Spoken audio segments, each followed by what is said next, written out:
Le projet de réforme de la loi sur la fin de vie, débattu à l'Assemblée en 2025, est issu des recommandations de la Convention citoyenne lancée en 2022.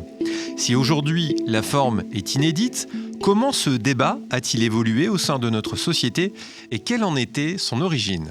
Les discussions publiques ont vu le jour essentiellement à travers les sociétés savantes. Les sociétés savantes, les sociétés professionnelles, je pense notamment à la Société française de réanimation qui a pu produire des recommandations, donc on est dans les années 70-80.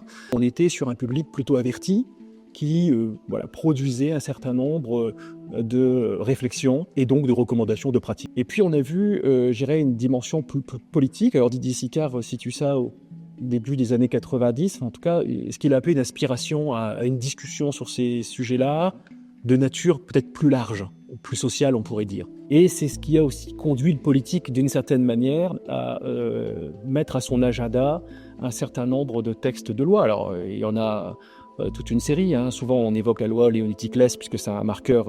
Mais il y a eu avant ça la circulaire Barzac, notamment, sur l'organisation des soins palliatifs. On est dans les années 85-86 à peu près. Les lois Kouchner. Les lois Kouchner de 2002. Alors, on pourrait dire, d'une certaine manière, ce que c'est venu traduire, c'est une reprise beaucoup plus publique, politique, sociale, on pourrait dire, de cette question-là. Toute une évolution, notamment contemporaine, autour de la place du patient comme sujet citoyen aussi, et qui doit pouvoir prendre une part active dans les discussions le concernant. Que disent les lois en préparation actuellement et au plan de la société? Comment vous voyez ces évolutions-là? Ça traduit une évolution majeure sur le plan des valeurs. Une des valeurs très dominante dans notre espace contemporain, c'est l'autonomie. La question étant de déplacer le curseur entre l'expression d'une autonomie parfois très radicale, ou revendiquée de manière très radicale, par celles et ceux qui soutiennent la perspective d'un sujet totalement libre de ses choix et de ses décisions. Et donc de son choix de fin de vie. De son choix de fin de vie, en l'occurrence. Ou plutôt d'autres conceptions de l'autonomie qu'on va retrouver en santé publique, mais aussi en éthique, évidemment, et en philosophie, autour d'une autonomie davantage relationnelle, d'une autonomie aussi sociale, où on va considérer que nous sommes des êtres situés dans des espaces de vie, avec des normes, avec des valeurs qui correspondent à ce qu'on appelle classiquement le vivre ensemble, et que l'expression d'une forme d'autonomie n'est pas neutre et peut avoir un impact sur d'autres formes d'autonomie. Alors, pour être concret, un des exemples des tensions de la loi sur la fin de vie, qui illustre assez bien le propos, c'est la délégation de l'acte de l'aide à mourir, délégation aux professionnels de santé et aux médecins particulièrement, au nom d'une forme d'autonomie revendiquée par le patient qui pourrait prendre cette décision de manière consciente, réfléchie, mais à voir ce que ça signifie, c'est très, très compliqué ces questions-là évidemment. Et donc, la délégation d'un acte qui vient heurter la sensibilité aussi d'un certain nombre de professionnels qui pourraient dire, mon autonomie de soignant se trouve totalement altérée par l'expression d'une autre forme d'autonomie. Tous les débats actuels et les propositions de loi qui en découlent ont été, si je puis dire, démarrés par une convention collective, où là, les citoyens étaient très, très largement associés, les professionnels de santé sont dû témoigner, et pas que. Est-ce que c'est quelque chose de positif qui va dans un sens quand même d'une meilleure information au final de chacun? En tout cas, ça traduit un tournant beaucoup plus participatif dans les modes de décision politique.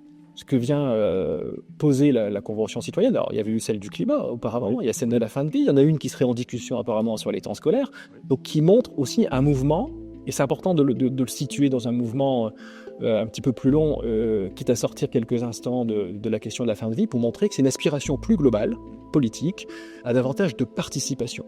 Le propre de la Convention citoyenne, c'est d'avoir tiré au sort des citoyens pour qu'ils puissent prendre part à des échanges pendant à peu près 6 semaines, pour pouvoir rendre un avis, ou en tout cas produire un certain nombre de propositions dans le cadre de ce débat sur la fin de vie. Mais, et c'est là où j'apporterai un bémol sur le caractère participatif, c'est que pour avoir participé notamment à certains colloques où des conventionnels, comme on les appelle, venaient présenter leur participation à ce processus démocratique, qui est un exercice démocratique, j'allais dire, en bonne et due forme, et on peut évidemment saluer, ils ont quand même attesté de la difficulté pour eux de rentrer dans un débat pour en comprendre toute la complexité, toute la subtilité, et qui se sont rendus compte aussi que c'était un débat qui n'était pas que de l'expression d'une de conviction personnelle sur le sujet, même si c'était leur porte d'entrée, mais qu'ils avaient eu besoin d'être très largement alimentés. Alimentés en l'occurrence par le Centre national de la fin de vie qui accompagnait les conventionnels et qui les a du coup outillés ou qui leur a apporté des ressources pour mieux comprendre certaines dimensions du problème, que ce soit sur le plan juridique, que ce soit sur le plan clinique, parce qu'évidemment chacun avait des compétences très diverses et très variées.